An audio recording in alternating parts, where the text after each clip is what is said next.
After a short vacation, Suzuki revives its V-twin-powered SV650. A massaged engine and chassis give this old friend modern appeal.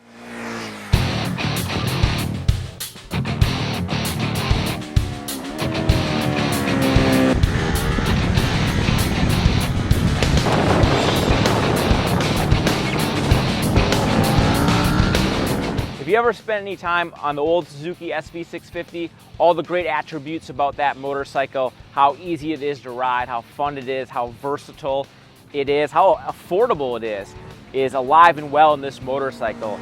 It's the same Suzuki SV650 that's developed its cult-like following for the almost 20 years it's been around, but it's that much better.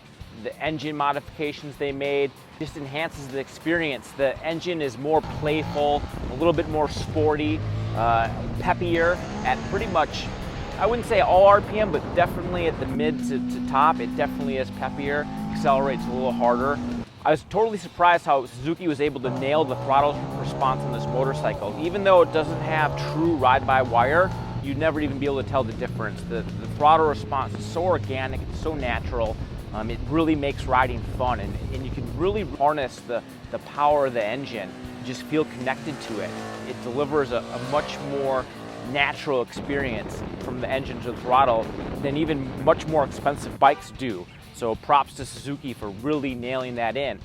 Ergonomics probably is the only one thing I wish Suzuki really would have kind of did a little bit more fine tuning with. The predecessor, the SV650, SFV 650, the Gladius, the riding position was kind of tight for a taller rider. I like the handlebar bend, that's nice, and the rearward sweep is nice too, but just the seat to foot pegs, it's a little bit cramped. I've always liked Suzuki street bike seats, the saddles are always good, but on this SV650 saddle, I think they could have had some improvements.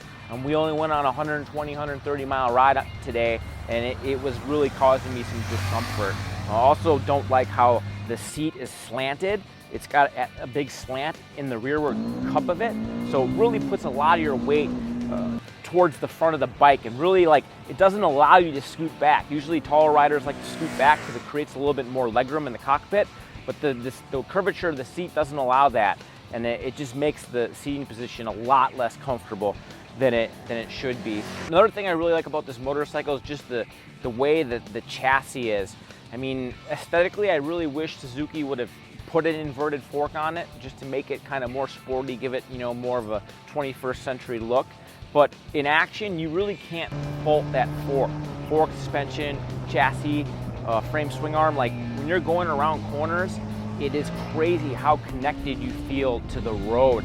I was kind of surprised that Suzuki stuck with the older style Dunlop Sportmax Qualifier tire. It's a very old tire, but the chassis on this motorcycle is so exquisite that it makes up for it, and I was really impressed with how hard you can ride this bike in the corners. And that's where the Suzuki SV650 really sticks out from other motorcycles in the class. It's a very sporty motorcycle.